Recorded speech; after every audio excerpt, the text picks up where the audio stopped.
You can't tell me Marmite and Old Bay seasoning belong together. It's a crime against food. It's a brilliant margin play, Nate. Unilever desperately needs McCormick's pricing power. The synergies taste terrible. Speaking of terrible aftertaste, Siam Commercial Bank just nuked their $800 million home credit acquisition. Citing mysterious external factors, which is just lazy corporate speak for finding a massive skeleton in the data room. Or the bankers just panicked. Let's look at what actually killed it. The rundown. I still can't get over Ecolab dropping $4.75 billion on CoolIT Systems.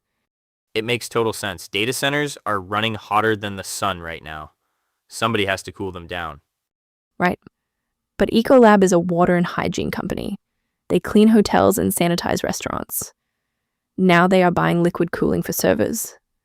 The synergy slide on that pitch deck must have been pure fiction. Oh, come on. It's a brilliant pivot. Liquid cooling is basically plumbing. High-tech plumbing, but plumbing. You just hate it because they're paying a tech multiple for an industrial business. I hate it because the multiple is completely absurd. But speaking of absurd, Grab is buying foodpanda Taiwan for $600 million.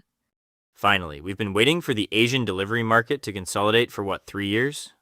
At least. But $600 million feels incredibly steep for a market where nobody has figured out how to actually make a profit delivering noodles. The unit economics are still terrible. You're missing the forest for the trees. It's an offensive block. Grab buys market share, starves out the remaining smaller players, and suddenly they actually have pricing power.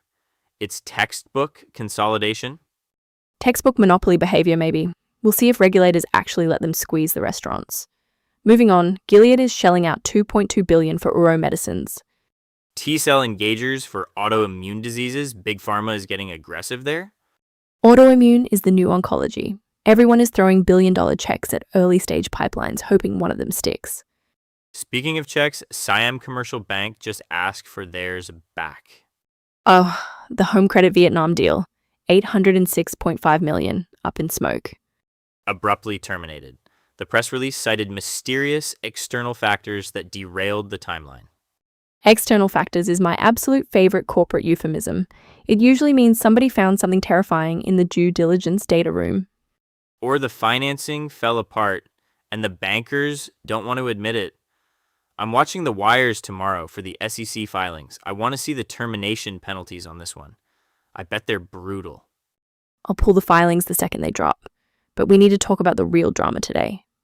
Are we talking about the spicy Unilever merger rumor or the $3.2 billion Thai Telecom play? The Telecom play. Arise Digital just completely scrambled the board. The big one. $3.2 billion for a minority stake. You have to respect the absolute swagger of Arise Digital here. Swagger is one word for it. I was leaning toward reckless, but sure. Let's go with swagger. Oh, come on. It's a brilliant play. They're buying exactly 24.95% of True Corporation from Telenor Thailand Investments. That puts them right in the middle of the Southeast Asian Telecom board. That 0.05% is doing a lot of heavy lifting. It's the banker special. Keep it just under 25%. You avoid the mandatory tender offer. You skip the worst of the regulatory nightmare. You get your board seats and you call it a day. I read the filings, Nate. They're paying a massive premium. $3.2 billion for a quarter of the company values True Corp at almost $13 billion. Telenor is laughing all the way to the bank. Telenor wanted out of Thailand, yes. But Arise isn't buying current cash flow. They're buying the infrastructure. You can't build a regional digital ecosystem if you don't have access to the pipes. True Corp has the pipes. But they don't own the pipes. They own a quarter of the pipes. You can't force strategic alignment when you're just a minority shareholder. If True Corp decides to pivot, Arise is just along for the ride. They have enough voting power to block anything stupid. It's a classic wedge strategy. You buy the living room, you don't buy the whole house. If I pay $3.2 billion for a living room, I expect to control the thermostat. You're ignoring the regional context. Look at what's happening everywhere else.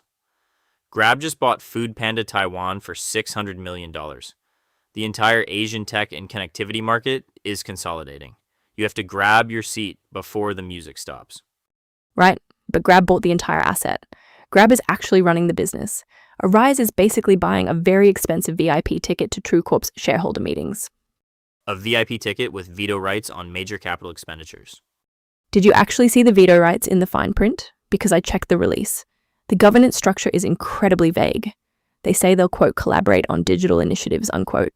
That's corporate speak, for we have no idea how we're going to work together yet. You're too cynical. The telecom market there is fiercely competitive. You need an entrenched local partner.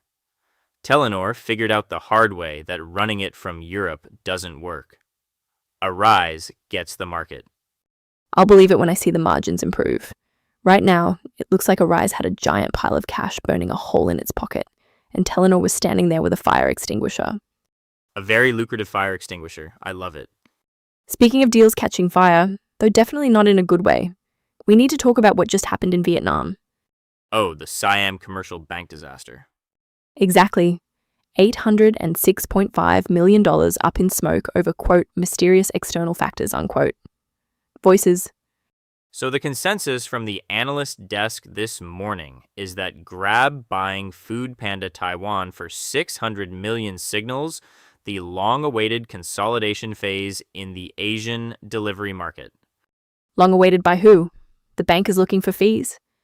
Hey now, I resemble that remark. But seriously, the cash burn in that sector was completely unsustainable.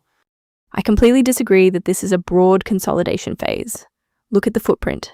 It is just Taiwan. If they were buying foodpanda's entire Asian operation, sure. But $600 million for one specific market? That is a tactical retreat by Delivery Hero, not a regional roll-up. A tactical retreat that leaves Grab dominating. I think you are underplaying the signal. Once the dominoes start falling, they fall fast. Fine, but let me read you the other quote making the rounds. Market watchers are claiming Meta's planned buyout of Maltbook is a clear indicator that big tech M&A is pivoting to AI-native social platforms. AI native social platform, that is just a fancy way of saying a chatbot that remembers your birthday. Right? I read the Maltbook teardown. It is literally a wrapper on an open source model with a shiny user interface. Calling it a strategic pivot gives Meta way too much credit. They are hiring a dozen engineers. Oh, come on, Maya. Meta is panic buying. You know, I love a good panic buy. It drives up valuations across the board. You would love that. But regulators won't let them buy anything of substance right now anyway. Maltbook is small enough to fly under the FTC radar. Speaking of things crashing into the radar, Siam Commercial Bank abruptly pulled the plug on their $806.5 million deal for Home Credit Vietnam. Yes, citing mysterious external factors. Which is bankers speak for, we found something terrifying in the data room. I am waiting to see the termination penalties hit the wires tomorrow, but before we get to that deal death post-mortem, we need to talk about Unilever's spicy new rumor. Spill the tea. I cannot stop thinking about Marmite-flavored Old Bay. Please do not speak that into existence. The rumor mill is on fire right now. Unilever is supposedly in early talks to merge its entire food business with McCormick. See, I read that and immediately rolled my eyes. Unilever merging its food division with a US spice giant sounds like a banker's fever dream. The margins on McCormick's consumer segment are totally different from mass market condiments.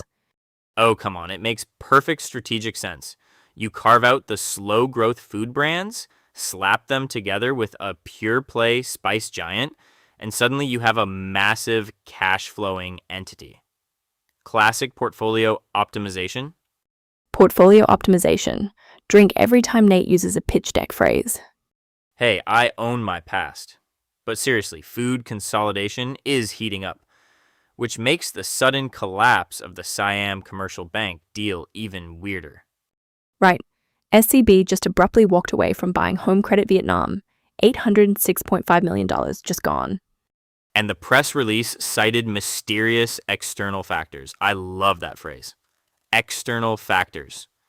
It is the corporate equivalent of saying it is not you, it is the macroeconomic environment. But I checked the timeline.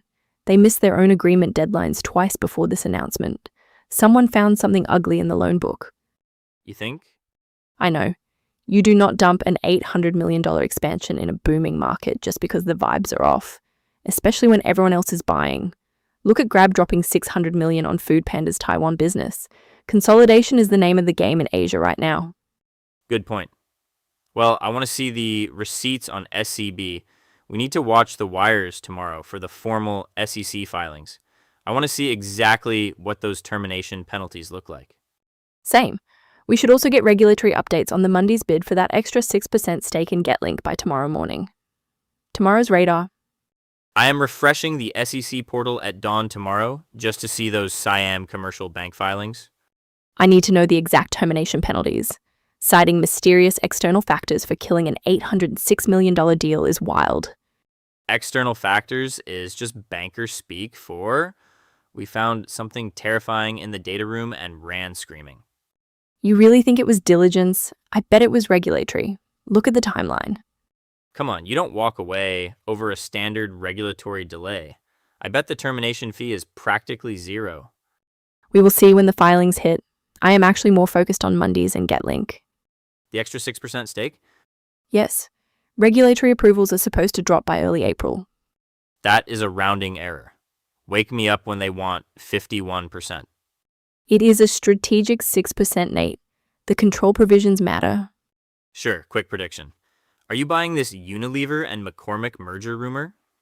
Marmite mixed with Old Bay? Absolutely terrifying. Talk about a spicy merger. Catch you tomorrow.